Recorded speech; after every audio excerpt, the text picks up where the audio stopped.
My name is Ken, and I am the co-owner of Now Serving.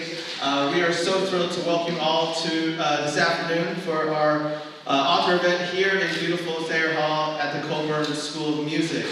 I am going to introduce our moderator right now. Yeah. There we go. I love this energy. LA, please welcome our modern Renaissance woman, Tabitha.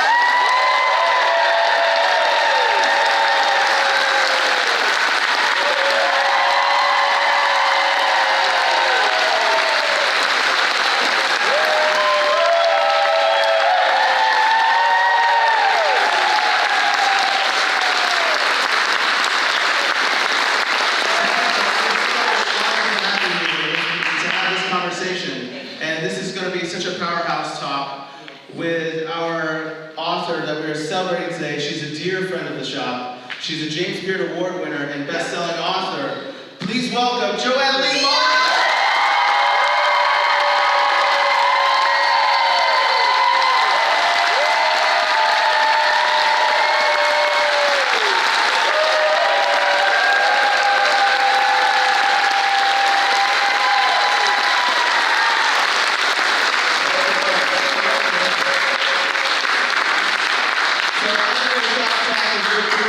And leave it up to these beautiful women to get into the new Korean vegan, oh my gosh, homemade. And after the conversation, we're going to take some questions, and then we'll welcome you guys all on stage in a very orderly fashion to get your book signed and meet Joanne.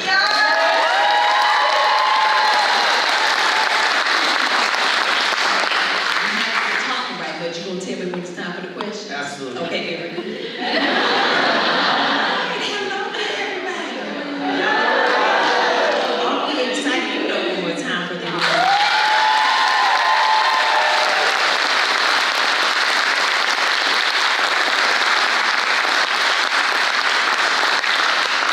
I'm so excited. I think this is, I know it's for them, but it's really for me. I just ask all the questions that I really want to know. So, congratulations. Thank you, Tabitha. Thank you, everyone. Yes, how you feeling? I'm feeling so amazing. This is probably the first event on the book tour where I've almost started to cry before anyone asked questions. So very heartened and very warmed by everyone. And of course, Tabitha induces tears smeared with her presence. Well, here we go, girl. Put your seatbelt on you for a ride. I love that you said that you feel amazing, right? As you should. This is a major accomplishment. This is book 2 for you, right?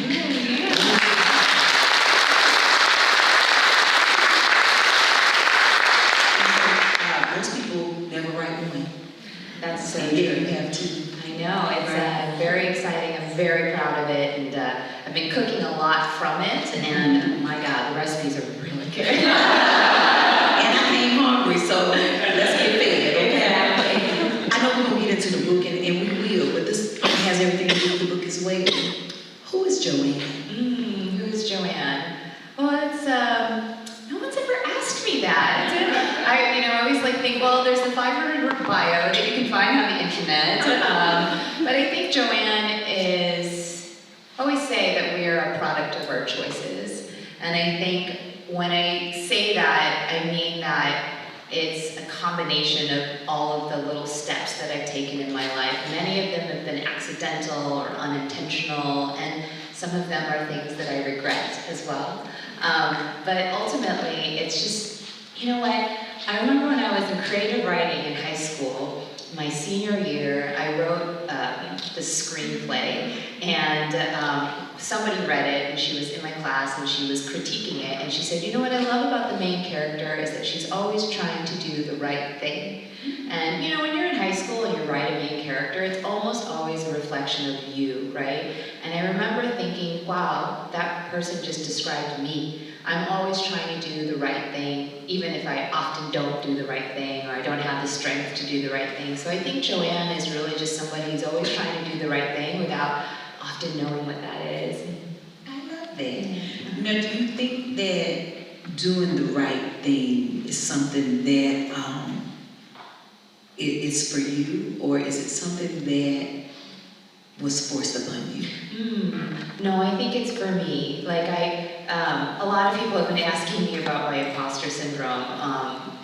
I think probably because I talk a lot about it on my podcast and in my videos, and I think people see me and they have this like understanding or image of me, but I try so hard to make sure that that image isn't flat, right? That they fully appreciate that multidimensionality of human beings and particularly me. Part of that is because I'm always so anxious that people will unmask me and they'll find out that I'm a sham or that I'm not who they thought they were. So I'm like, well, instead of just doing that, I'm just going to tell you all the time, all the things about me that I don't really like. That way it won't be a big surprise when you find out, oh, I don't really like this about Joanne. So I think that's part of the anxiety of it. But I think sometimes what that leads to is, I don't know that you can have an overdeveloped sense of integrity, but that is like, it's a searing honesty that I hold myself accountable to. And a lot of that is about, again, trying to do the right thing. And to me, in my mind, trying to do the right thing is about trying to do the honest thing. Trying to do the thing that's most aligned with my values and what I see as the truthful thing. And so I think that's really what it is. Some of it is absolutely born out of anxiety and just, I don't want people to find out that I'm a bad person. But most of it, I think, is just a discomfort with being dishonest. Yeah, I think a lot of us can relate to that. I know for me, when people meet me, they be like, oh, look, exactly like you are online. I'm like, That's my favorite thing about you. That's what I'm supposed to be. As you would definitely, yes. Very good. So, that leads me to my second question, because my second question was, how is Joanne different from the Korean vegan?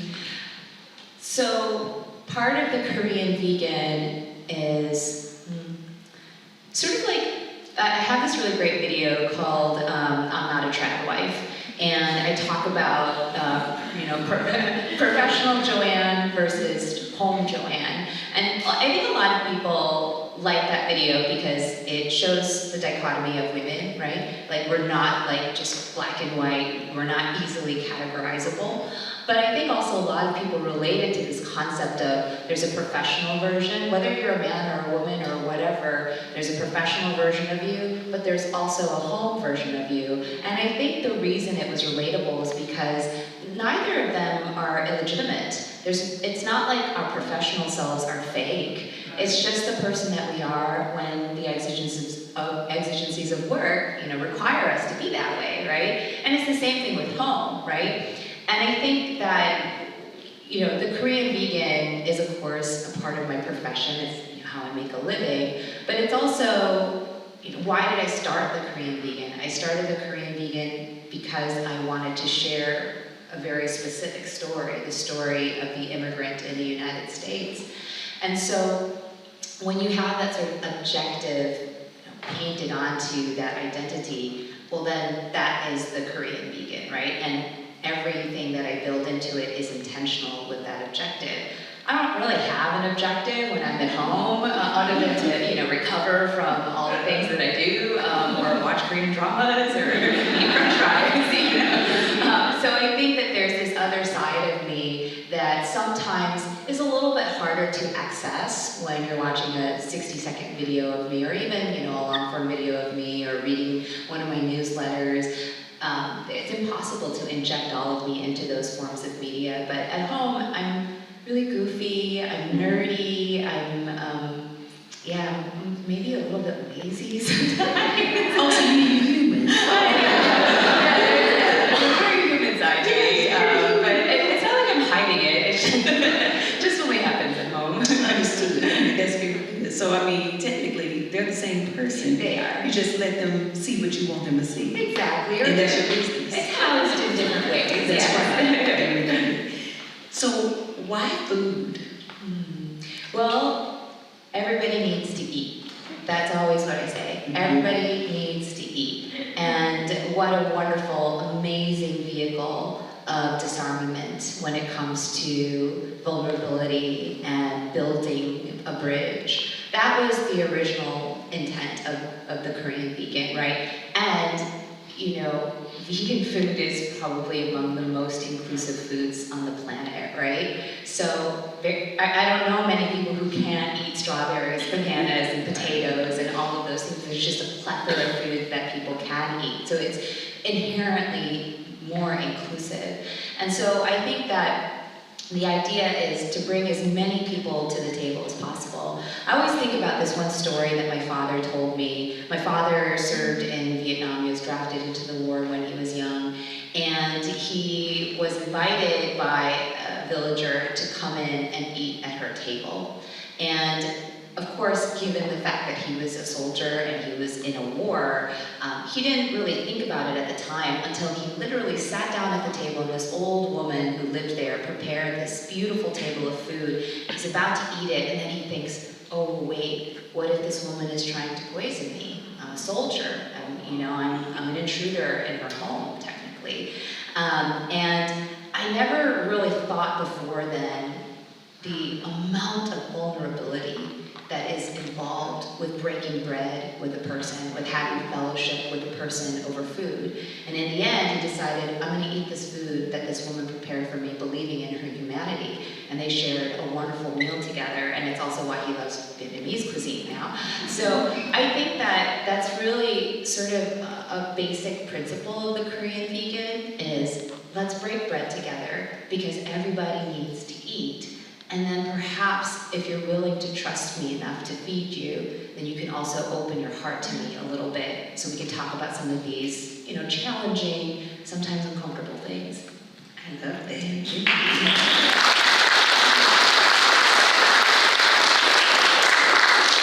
I think we all can understand that we do need to eat, right? And there's so much food to choose from. Why vegan food for you? Well, I went plant-based in 2016, and I'm sure many of you are familiar with the story about, my boyfriend who went. I'm not familiar at all. I want to hear it all. Tell us about it. So, my then boyfriend, now husband Anthony, he went plant-based in 2016, for health reasons, and I was like, hey, you do it on your own. I'm not joining you. I basically told him I'm Korean and veganism doesn't work for me. And I also think it's unhealthy. I just had all these notions in my head. And so he was like, okay. And I was like, we're going to be okay, right? This isn't going to be an issue. And he's like, yeah, no, I'm not going to judge you for not being vegan. But I already knew him well enough that he didn't know himself well enough. He was going to judge me. Eventually showed me all the movies, Food Inc., Cowspiracy, Forks Over Knives, all of those, and every night I'd be like, okay, I'll be a good sport, I'll watch them. And eventually I concluded that there was too much promise in our relationship to give it up over something like food. Now, keep in mind though, when I said, I'm Korean, I can't do this, it was more than just, I don't want to give up kimchi, I don't want to give up kalbi. It was, I didn't want to give up me. Kimchi is so much a part of my identity, and kalbi, and all of those things, and particularly as, a first-generation kid here, it was one of the few fragile kind of connections I had to my heritage. And so, when this white guy just blithely asked me to go vegan, I'm like, you don't even know what you're asking me to give up right now. Have you even had kimchi? So that was part of, why there was a lot of resistance to it. But I was like, you know what? What's the worst that can happen? I'm not going to die if I go vegan, right? I'll try it. If I don't like it, then I'll, stop. So while he was propagandizing me, I was movies, and there was one, I think it was Forks Over Knives, where they, showed a study of East Asian men and this rise in prostate cancer in the 60s and 70s. And there was a lot of data that suggested it may be related to their increased consumption of red meat and processed foods, right? Which makes sense because prior to the 60s and 70s, it was a very different kind of diet until the United States came to places like Korea and Japan. And so I was like, okay, well, that's very interesting. I didn't think much of it. 2 weeks later, I received a phone call at my office. I was a partner at a law firm. And it's my mother, and she's sobbing on the phone. And she said, your father's in the hospital. I found him unconscious in the bedroom, and he's in a coma. And that's like the worst phone call you could ever possibly receive. So I go to the hospital, and I ask my mother, what the heck is going on? My father had sepsis. He was in septic shock. And it was a result, according to my mom, to a botched biopsy. And of course, you hear the word biopsy, I'm sort of reeling, and I'm like, biopsy for what? And she said, prostate cancer. And it was just such a weird feeling. And I know, Tabitha, you believe in sort of the universe sending you a signal. And I could not ignore the coincidence that I had just seen this movie. And now my father, it turns out he did have prostate cancer. And so I remember thinking so many different things, and it's irrational, I don't care.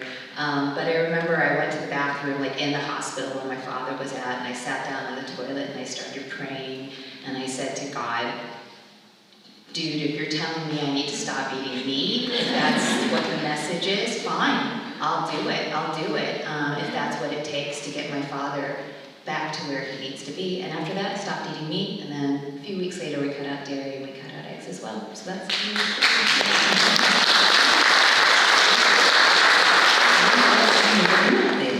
See, and that's amazing. I mean, sometimes we all have a different journey, right, to veganism or to our health.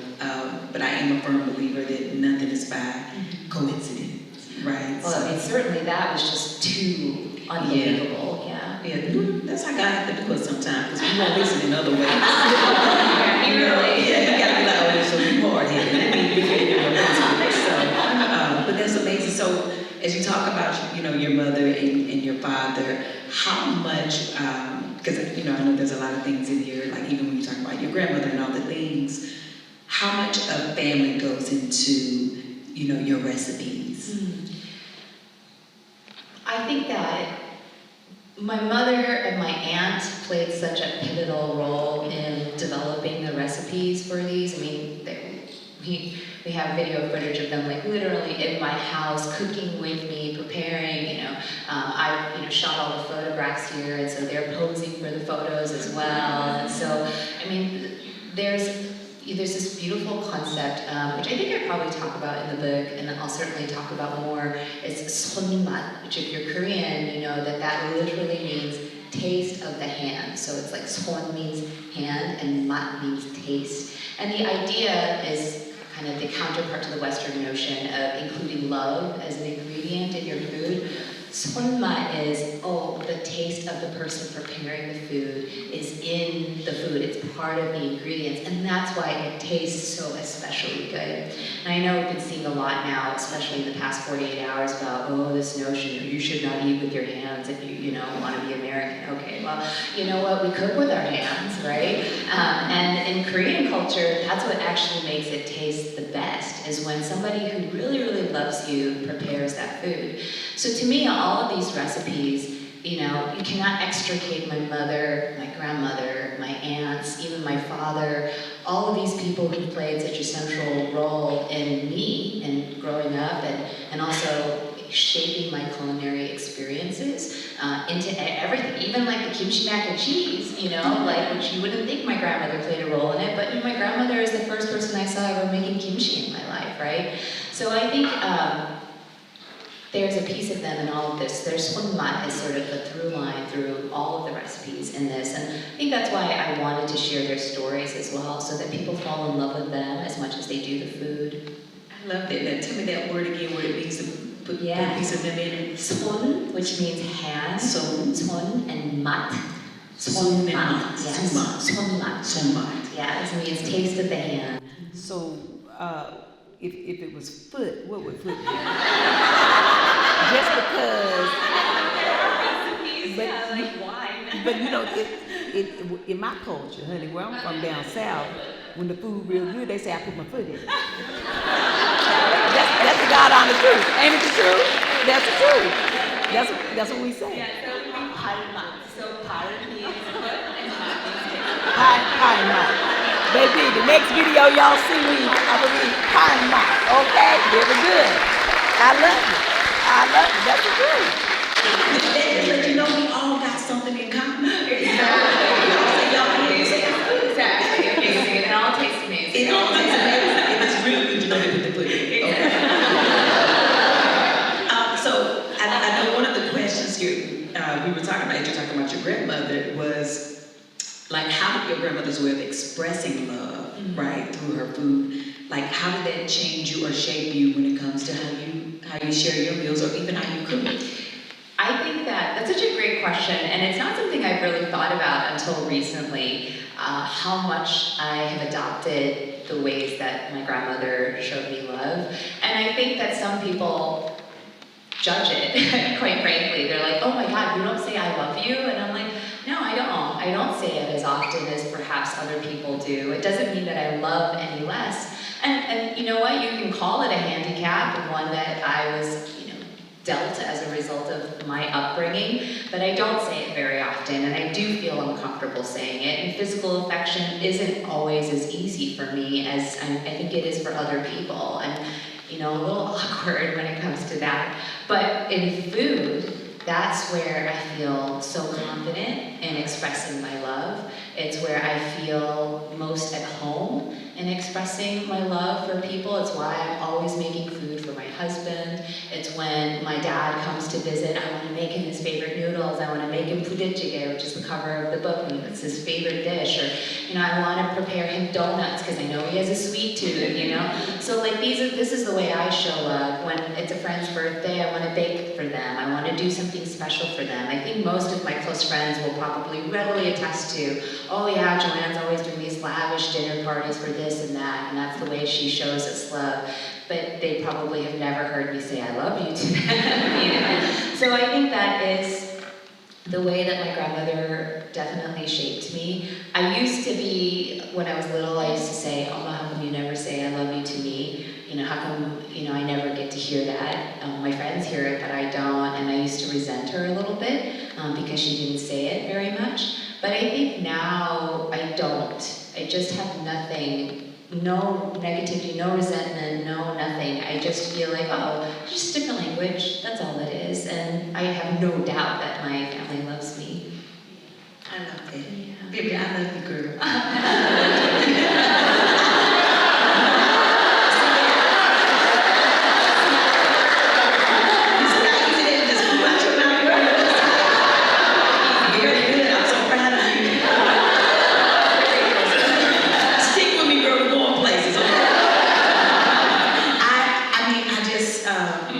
Love is a universal language. It's one that we all speak, right? Whether it be verbally or through food. Yes. And there's always a response, whether it be verbally or through food, right? When the food is really good, they would go to sleep. You feed somebody and they go to sleep after, you be like, you see how much I love you? It's very good. And so, we're talking about not hearing that growing up, right? Is there a memory that you have that makes you feel the most loved as a child? And maybe that's with food or not, but just a memory that you kind of go to sometimes that does give you that feeling? This is such a great question. The opening essay is about the time my grandmother rescued me from school when I was really sick, and how she, my parents both worked. And so it was like, I would have been a latchkey kid, but for the fact that my brother was the oldest son of the oldest son, and therefore my paternal grandmother, came to live with us, which is very, very traditional. But my grandmother, of course, didn't drive, and she didn't speak English, and she's, so I got really sick at school, and she had to come pick me up, and she picked me up by walking. So she walked all the way to school, and then we walked all the way back home together, even though I was very sick, and then she cooked food for me. And as I mentioned in the introduction, she would say "iko mo," which means "eat this" in Korean. That was the most frequent phrase that I heard growing up. Eat this, eat this. That was her way of saying so many different things, but mostly "I love you." But the original essay for the introduction that I wrote, that my editor and my agent were like, "No, you can't share this," was the time that my grandmother truly, I felt like like rescued by her, and it was, again, I'm sure many of you can relate. I was not allowed to get anything less than 100% on all of my grades, and that was including my spelling tests, and I just, for some reason, could not spell Australia for the life of me. And I didn't get Australia right. I got a 90% because it's a 10-word quiz, and I spelled Australia wrong, because the thing with the I and the A just always, to this day, I think. And I remember I came home, and I was so afraid that my mother would punish me for getting not 100%, that I hid behind my couch. And I think I was probably 2nd or 3rd grade, and I hid behind my couch, and I just was crying and crying and crying. My mother was at work, and I was so afraid for her to come home from work, so I hid behind my couch, and my grandmother found me there, and she said, "What are you doing? Why are you crying?" And I told her, Mommy's gonna be so mad at me, and she's gonna punish me for getting 90%. And she was diabolically furious. I mean, she was so mad on my behalf that the minute my mom walked through the door, I could hear her from the other side of the house, and she was screaming at my mom. She said, "Look what you did to your daughter. She's so afraid. She's hiding from you behind the couch because she got a 90%. She got -1. Do not ever do this to your daughter again. Do not ever frighten her like this again." And I mean, I could already understand the dynamic between my mother and her mother-in-law, don't get me wrong, but that moment I felt so loved and so protected by this woman who was willing to use her rage on my behalf. And so that memory sticks out to me. I wasn't allowed to include it because they're like, "It's too negative, Joanne." That's just, I mean, it's such a raw memory, and that sticks out to me. And I bet that so many of you have memories like that, where like something like that kind of sticks out in your head as the time that some person rescued you. And for me, that was that. And that really sealed the deal for me in my mind. I was like, my halmoni, my grandma, she will always protect me. She will go out of her way to protect me. Even when I'm annoyed with her, she'll protect me. Yeah. Mm-hmm. I like that you told that even though they didn't let you. Yeah, I know. And then there's line and color, girl. Let me tell you the story, okay? 90% though, my lord.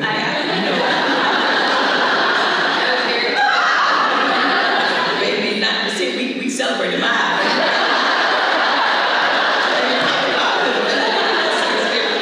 90% was definitely, I was excited. But different strokes for different folks. When you talk about your grandmother, there's such a light there. Is there a recipe that is your favorite that you have veganized from your grandmother? Oh, Grandma always used to make kimbap for us. That was like, and because I was such a brat, I hated it. I hated it because it always signaled to me and my brother, "Oh, that means we're not getting McDonald's." Right? Always the thing is, every time we went to Michigan or Wisconsin for a road trip, I was like, "Oh yeah, maybe we'll get Happy Meals, or we'll go to like Big Boy, or whatever, Sonic or something like that." That was always like, "Oh yeah, here's a chance we can have American food." And then my grandma would bust out the picnic basket, and I'd be like, "God dang it! This is so annoying," and I'd get so mad, and we'd have to eat our kimbap in the back of the car. So I hated it growing up, but now you're gonna ask anyone. Kimbap is literally one of my favorite foods. I eat it all the time. I think there are at least 4 recipes of kimbap in the cookbook. Tell me what it is, Grandma. Yeah, so kimbap is it's kind of viral now. It went viral after Trader Joe's made a microwavable version, but it's essentially but it's basically like nori and rice, and then vegetables, and usually some kind of protein in the middle. So a lot of people mistake it for sushi, which is a little bit different, right? It looks like sushi, but the rice is prepared very differently, and there's usually nothing raw other than perhaps the vegetables. There's no raw protein in there. So I created a version for the book that is almost identical to the one that went viral because of Trader Joe's, but you can make it yourself. But I also created some fancified versions, and I also created a microwavable version, mostly for college kids, stove and an oven. So I wanted to create something that's super accessible or that you can make with your kids.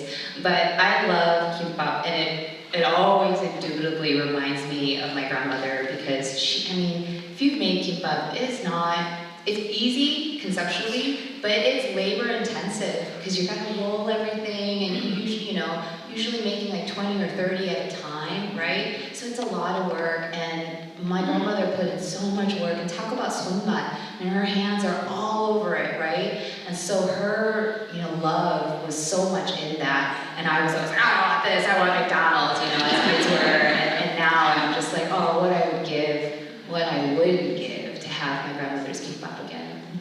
I love that.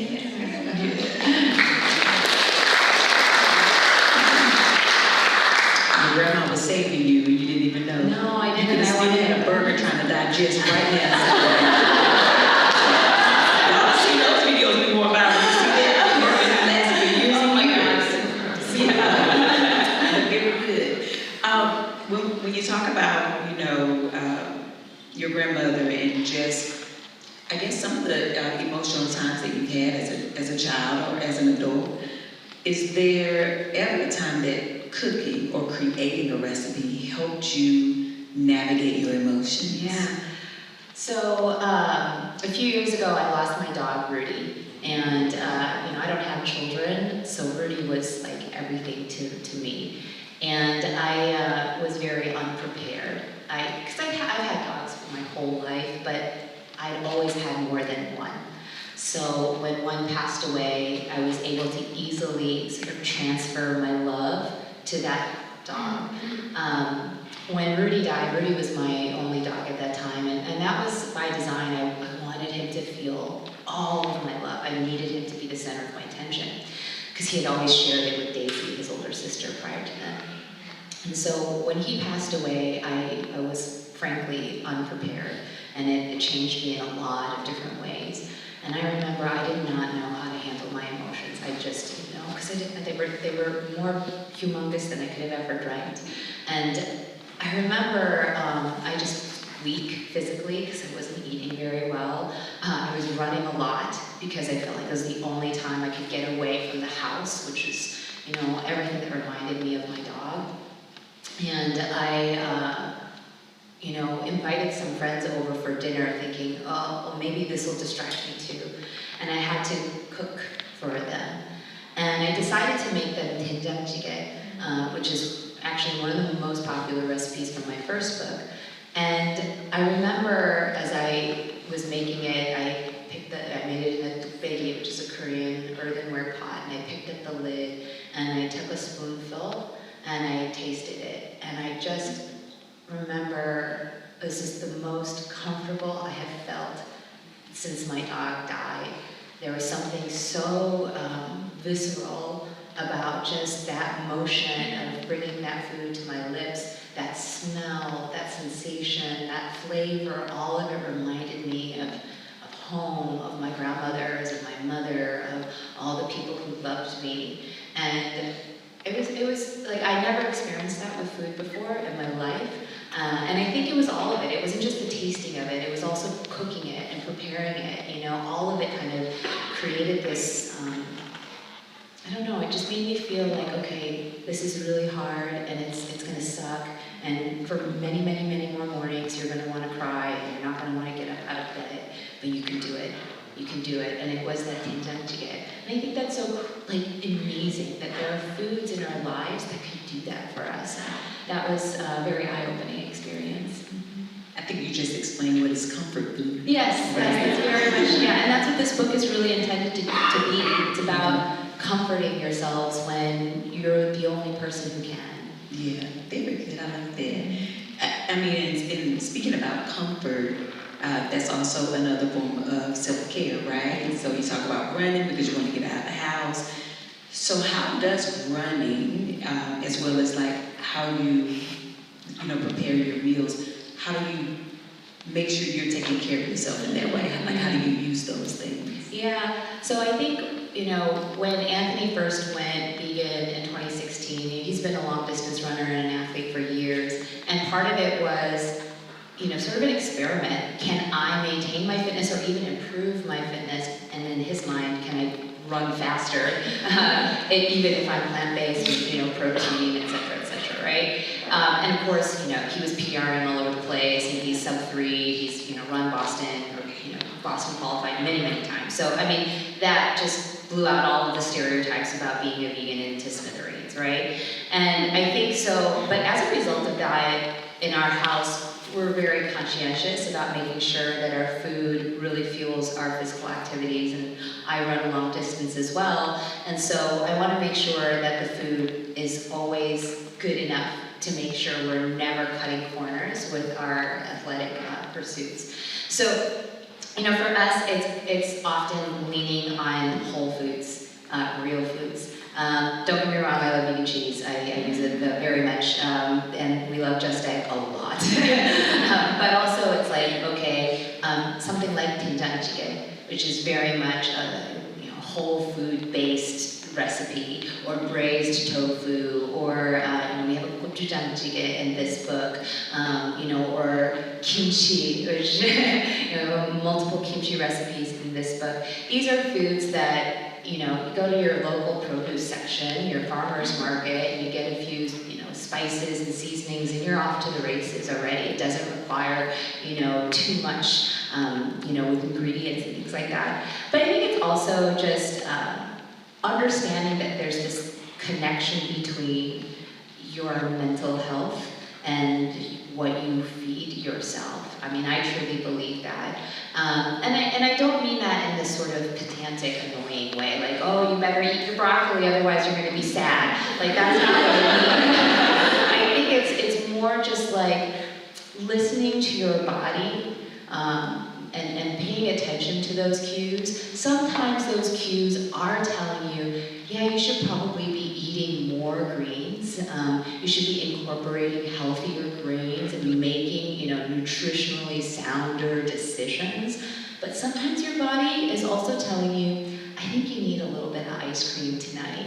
I think you do need a little bit of that cake. For me, this book tour has been incredible, but I have been saying, I think I need a plate of French fries tonight, And I think that those are the cues that we do need to pay attention to, and give ourselves grace to do that, while also, being smart and holding ourselves accountable to whatever physical fitness goals you might have.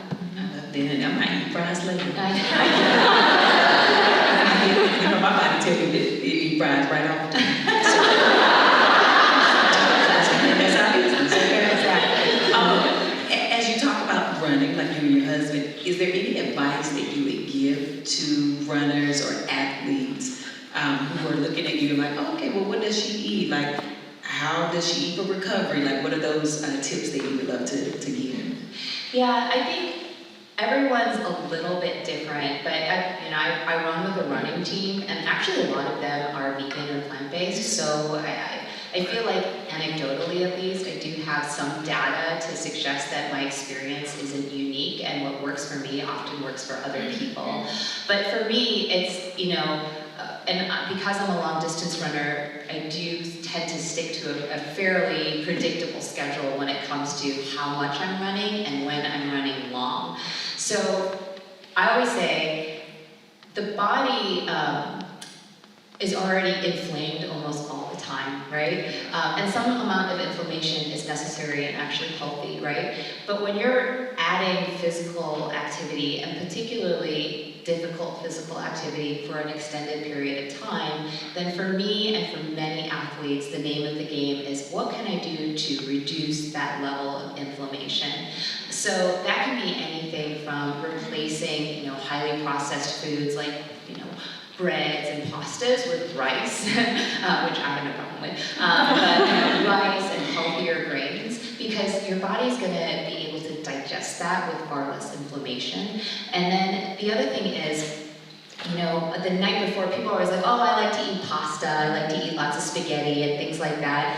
And it's interesting, my husband, who's Italian-American, that works really well for him, but it does not work for me. It doesn't work for me. I need to eat rice or potatoes the day before. And so that's something that I think you have to kind of work through. And then after after a long run or after, intense physical activity, for me, recovery looks, again, like what's going to require the least amount of work from my body to digest, because your body is working very hard to repair the sort of little hurts that you've incurred from your physical activity, whether it's the long run or big day at the weights or whatever it is. It's trying to repair the muscles and all of that.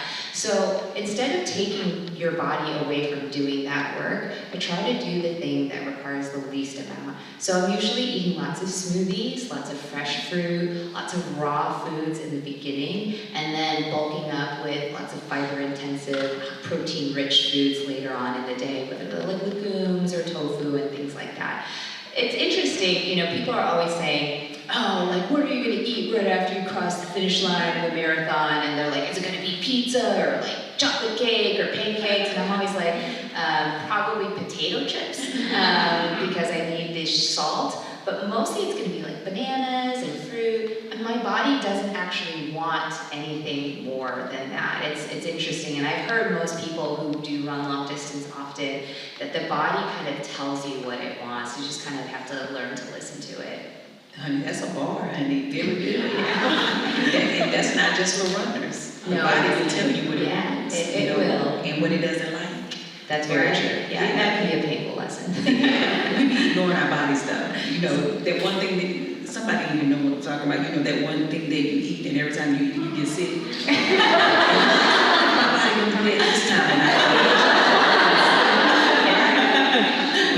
We like to just tear ourselves up like that sometimes.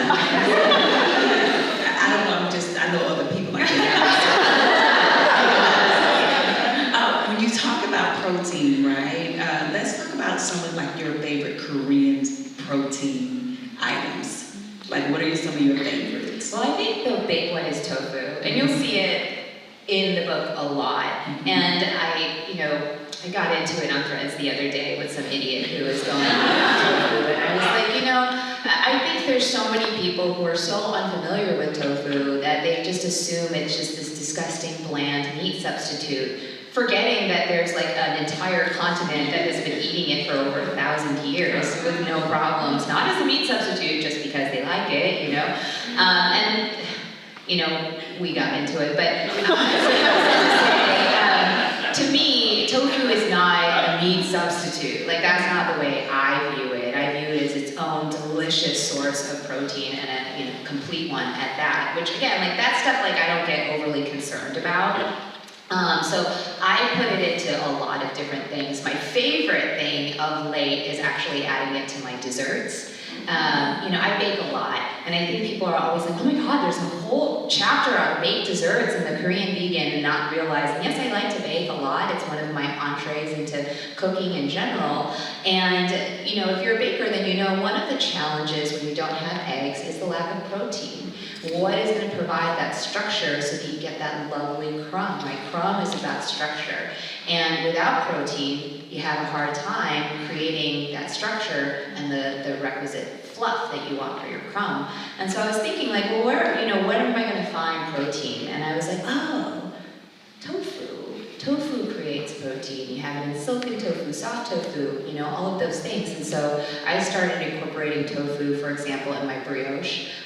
It's hard to make a brioche without an egg, but tofu, that actually creates a wonderful structure for your brioche.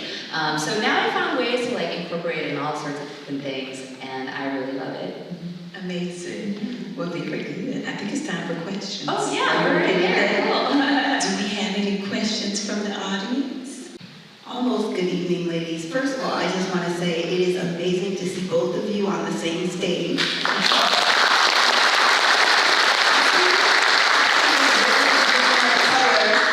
Taking on the world, so I appreciate just being here and getting that vibe from both of you, because we all need encouragement to go with that. For those of us who are trying to learn how to cook from the Korean Vegan, I am a person that is very busy, so I try to do batch cooking. So is there a possibility that you might have like an addendum that might kind of share, here are the ways to kind of batch cook some of these things, especially because I'm not familiar? Is that possible, something? That's actually a great idea. I've been thinking about starting a Substack. I mean, I'm sure there are members of the newsletter fam here. I have a wonderful newsletter community, but most of that is governed by writing. I share a lot of my essays and kind of thoughts on things, and then we do on Thursday a recipe roundup, which includes a host of different recipes, usually around some sort of theme. Like this week's Thursday is going to be pumpkin. Big surprise, right? So I'll share all of my pumpkin recipes. But I was trying to think, like, what sort of accretive value can I provide to my community that's outside of just, here's some thematically consistent recipes, or here's a story about my father, or things like that. And I was thinking, in the Substack that we would do something around planning. Meal planning, meal prepping, and even dinner party planning. I do throw a lot of dinner parties, and people are always asking me, like, how do you make 10 dishes by yourself and keep it warm and ready to serve? And I have a spreadsheet usually, and there's it's all well timed. And so I was thinking that in Substack might be a great place to provide that. I will say, though, specifically in answer to your question. Actually, it's not really an answer, it's sort of lateral to your question. There's a great recipe. It's the kimchi jjigae chili, which is perfect for meal prepping. It's one of those things where you can make on a Sunday and you can go back to it every single day of the week. You just make a big batch of it. And that's just a great one. It has everything. It's got your veggies, it's got your protein, it's got healthy carbs, it's got grains. It's just a wonderful thing. And I love to put it over pasta, or I could, we use a gluten-free brown rice pasta, or you can put it over a bowl of rice. It's just a complete meal. And so there are a lot of recipes in the book that are very conducive to meal prepping. But thank you for that question. I mean, it's right in line with an idea that we were actually talking about this morning. Thank you. Right here in the front. Oh, you got another one back there? I can't see. I got you Put it right here. Okay. I kind of a lot of this. I've been following you for quite some time, and I'm so excited when you made the move from Chicago. I'm also a Midwest girl, Crystal Lake, so when you moved out here, I want to put in a plea for having a day to go shopping at the Korean grocery with you. We can sign up for a certain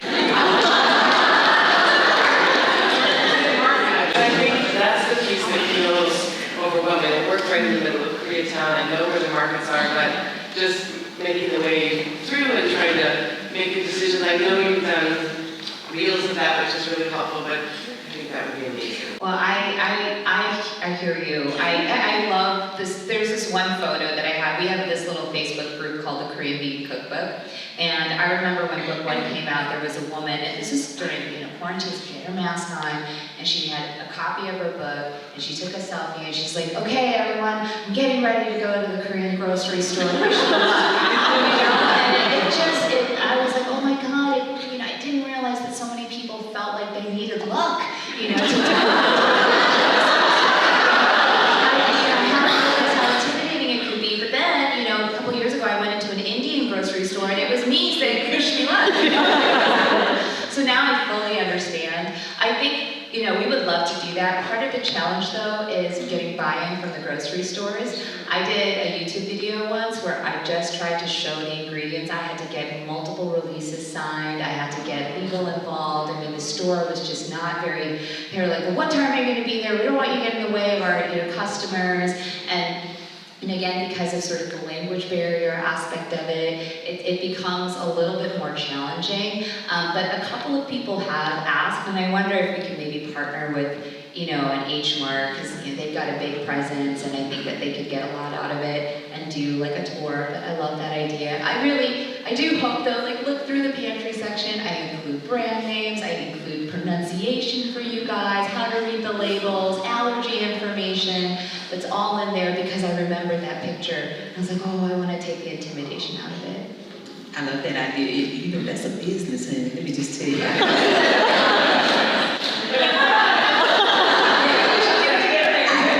the grocery store say yes.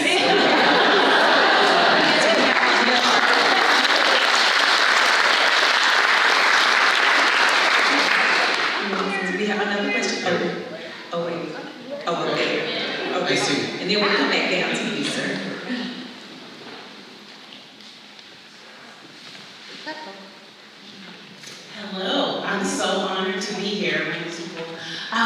I wanted to preface this by saying, so my big sister and I had the honor of the last couple of years taking care of our mother, who had been on the health decline, and fortunately and unfortunately, we lost her this February. We are glad she's no longer suffering, but and we live very. My sister lived with her, and we live very close to each other. My sister has been vegan most of my life, you know, and so with me being the baby, I feel now this, I don't know, almost obligation to care for her. Low-key, my mom told me to do that. She's like, you make sure you take care of this one. So she's my son's favorite person in the whole world. But, and now I'm trying to learn, you know, more things about making vegan food. At this point, I just go to Whole Foods and buy her stuff. But I'm just trying to figure out, like, I appreciate the way that you talked about, you know, what was it, the hand in the, yeah. Because I want her to feel that love, because she's spent so much time caring for our mother. She's such a caretaker, and she just transitioned right on into caring for my son. She doesn't have children either, and so I'm just trying to figure out, how do I, you know, do this vegan. That's the way I want to continue to show her love, and I just don't want to be overwhelming with it. So I don't know if you have any tips. I like what you said to the young lady about like meal prep, but I don't even know.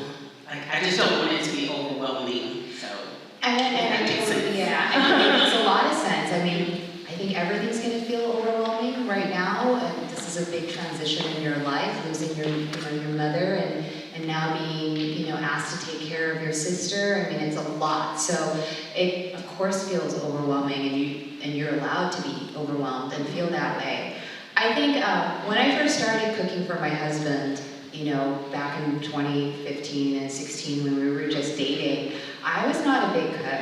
I think people think, oh, Joanne, they even call me chef, which is like the worst misnomer ever. I'm not chef. I learned so much of food preparation through YouTube and the Food Network. I mean, that's really the truth of it. And so, if anything, what I'm trying to convey to you, I was not a cook. I could barely cut anything. Half the food I made was raw and probably not good for consumption when I first started. But you just keep kind of working and you find that motivation. I think what made it fun for me was finding the thing that Anthony liked. And I knew he loved chocolate cake, for example.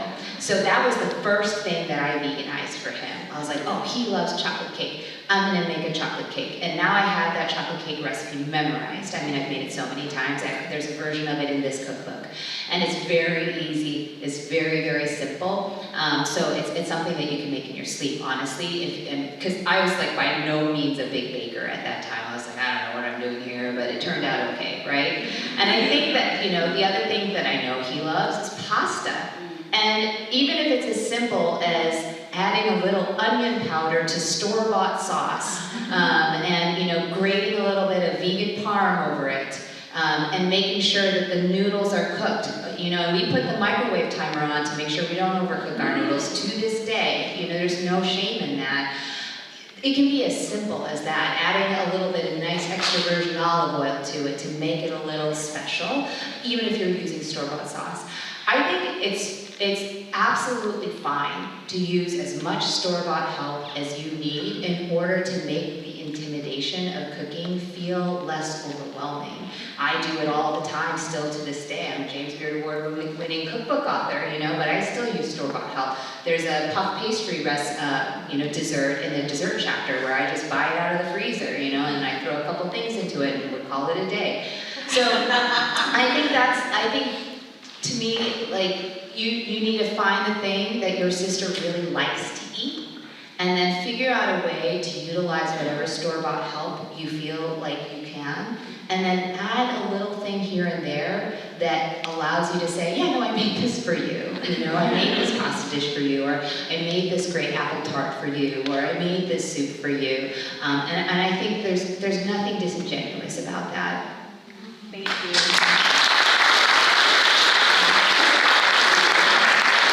Can I just say something to you, hun? Yes. You're doing a great job because you decided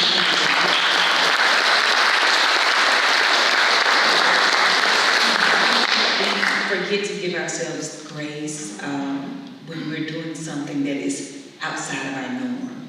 But you've made a decision to help your sister in a way that shows her you love her. And so I hope that you realize you're amazing for that. So God bless you for that.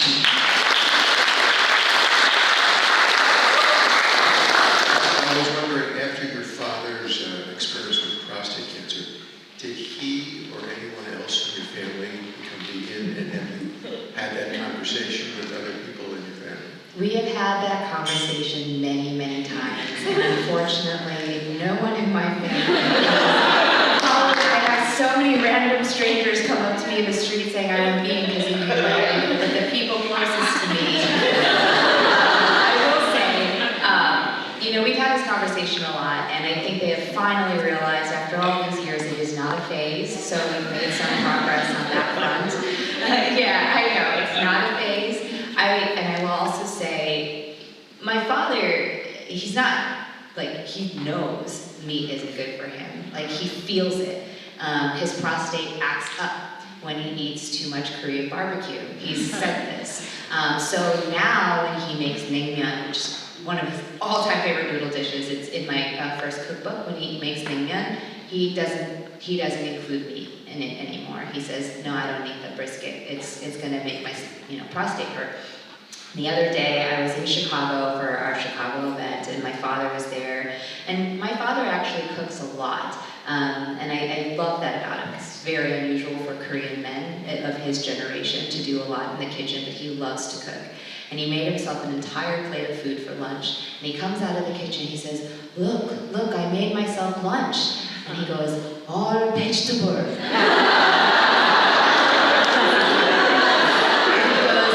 Walking downstairs and said, finally, I'm aware of my health. So, clearly, it's something that he's aware of, and it's really kind of filtered down. Is he going to go vegan? Probably not.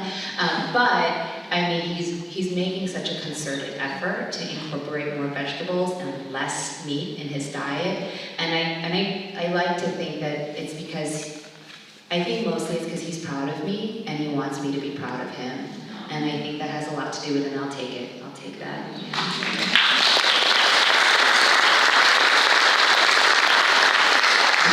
We have our final question here, because we want to get to our signing portion of the show here. So.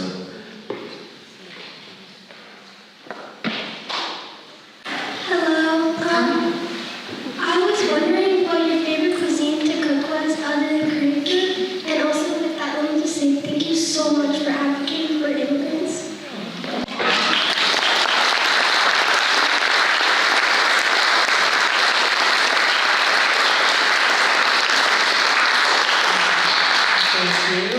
Thank you for that, and thank you for seeing that. And I would say, I am such a stereotype, but I love Italian food. I married an Italian, so I love Italian food, and because now half my family lives in Italy, we've gone there quite a lot, and believe it or not, Italy is one of the easiest places to be vegan, because especially in Rome, which is where my late father-in-law was from, because they don't use butter. They use extra virgin olive oil as their main source of fat. And so, yes, there's cheese, but believe it or not, cheeseless pizza is a totally normal dish. Cheeseless pasta is very, very common in Rome and in many parts of Italy, and it's only in America where they think it's strange. So we love Italian food. I love Italian food. I love learning from, my now Italian cousins, and they show me a lot about how to make, their food. So I would say Italian. You're going to see a lot of different pasta and Italian inspired dishes. There's a hibiscus miso in the dessert section, which is sort of my Koreanized take on tiramisu, and there's tofu in it. And yeah, so I would say that. I know it sounds very trite, but I have to be honest. But yeah, you ask me all your questions when you come up to get your website.